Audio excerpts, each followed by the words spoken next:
ng ginto't bulaklak, pag-ibig na sa kanyang palad, nag-alay ng ganda't dilag.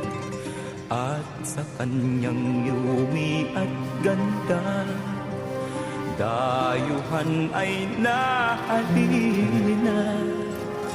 Bayan ko, binihag ka, nasadlak sa dusa.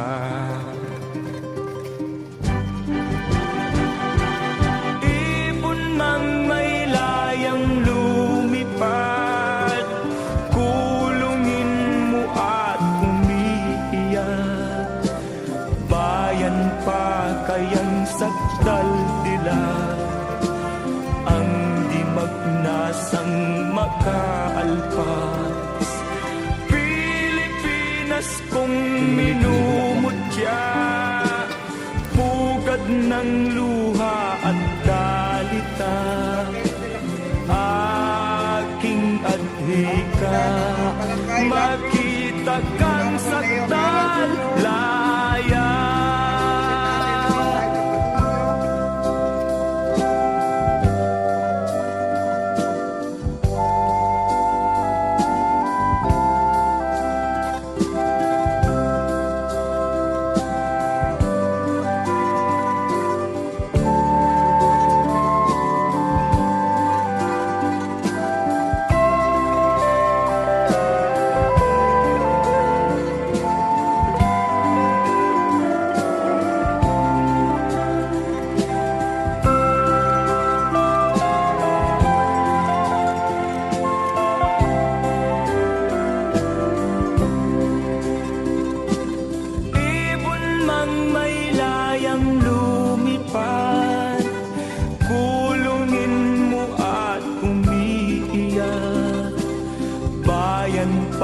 Kayang sakdal tila, ang di magnasang.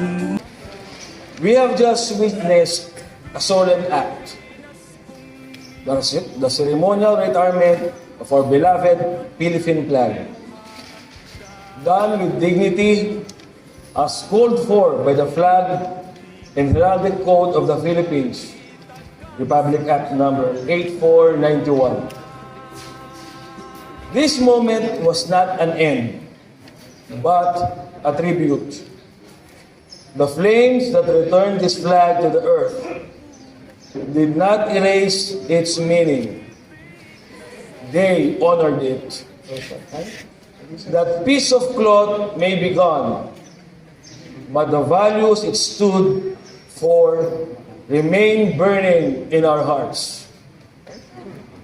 We have retired a flag, not because we forget, but because we remember. We remember that our flag is a living symbol. It represents every Filipino's struggle, courage, and hope. And as one flag completes its journey, we take up its meaning in our own lives. Red will continue to shine in our bravery and sacrifice. The color blue will live in our loyalty to country and to one another. White will guide us toward truth, peace, and justice. And the golden sun and stars will remain with us. Reminders that no matter where we come from, Luzon, Visayas, or Mindanao, we are one people under one flag. At this moment, may I ask everyone to join me in a moment of silence. Let us bow our heads and reflect on lives lost for our freedom, on the values our flag represents, and on the roles we each play in building a better future for our country.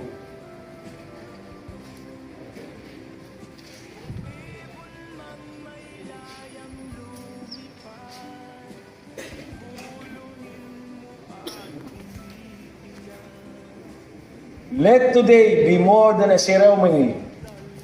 Let it be a reminder that the responsibility to honor our nation does not end here. It continues in the choices we make, the respect we show, and the unity we uphold as a community. With the memory of this flag and all it stood for, live on in each of us as citizens, as neighbors, and as proud Filipinos. Good evening. Dito po nagtatapos ang ating palatuntunan ngayong hapon ito. Subalit, bago po tayo maghiwa-hiwalay, nais po muna naming bigyan ng pagpupugay at taus-pusong pasasalamat ang mga tumulong at nagbigay ng lubos-lubos na suporta upang maganap ang seremonyang ito.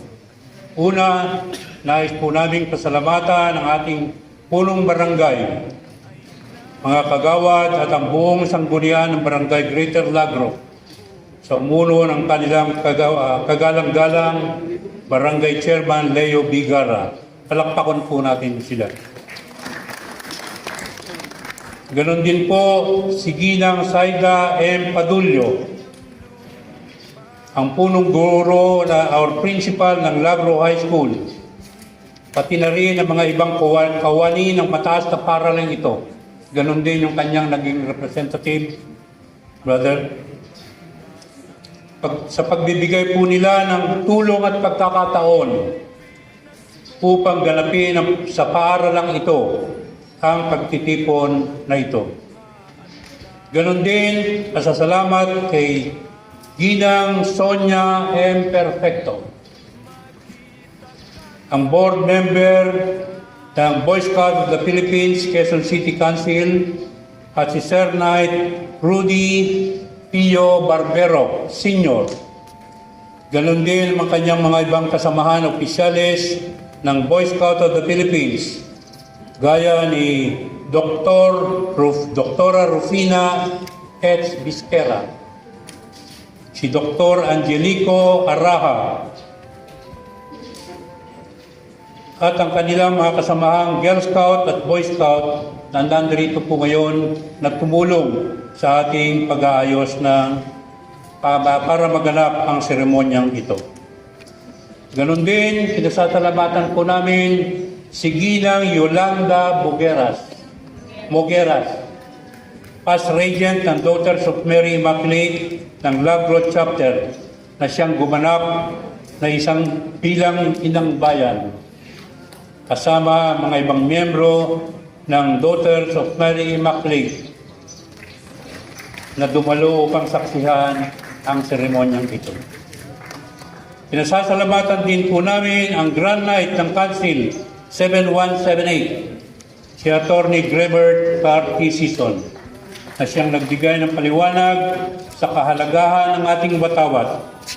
Ganon din ang ating mga faithful navigators. Faithful navigators, where are you? Can you stand up, please? Ang ating mga honor guards, lahat ng mga district officers at miyembro ng Knights of Columbus, 4th degree NCR North, Ferdinand Magellan Province, na gumanap at dumalo sa pagtitipon na ito. Lalong-lalo na si past faithful navigator, Sir Knight Antonio Tong Fetil. Alam mo ninyo, nagdalawang beses nadulas yan sa bahay itong nakaraang linggo. Masakit po ang dibdib niyan, pipilay-pilay kung lumakad. Pero ganun pa man, tinuloy pa rin niya yung paglilingkod para maganap itong ating seremonyang ito, kahit na masakit ang kanyang katawan. Palakpakan mo natin ang aming chairman ng seremonyang ito. Ganon din po ang Philippine Information Agency, NCR, na siyang nagbigay ng coverage para ho rito sa ating seremonya. Siguro bukas, hindi ko alam kung saan tayo mapupunta. Sa Inquirer, sa ano po ba mga dyaryo ngayon? PTB5 or something, PTB4. Sa inyo pong lahat, bueno, sa ngalan po ng Knights of Columbus at ng aming Master of the 4th degree, na si Sir Knight Artemio C. de la Cruz. Ito po ang inyong likod, Sir Knight Roelio Garma, na nagsasabing maraming salamat po sa inyong lahat. Mabuhay po kayong lahat.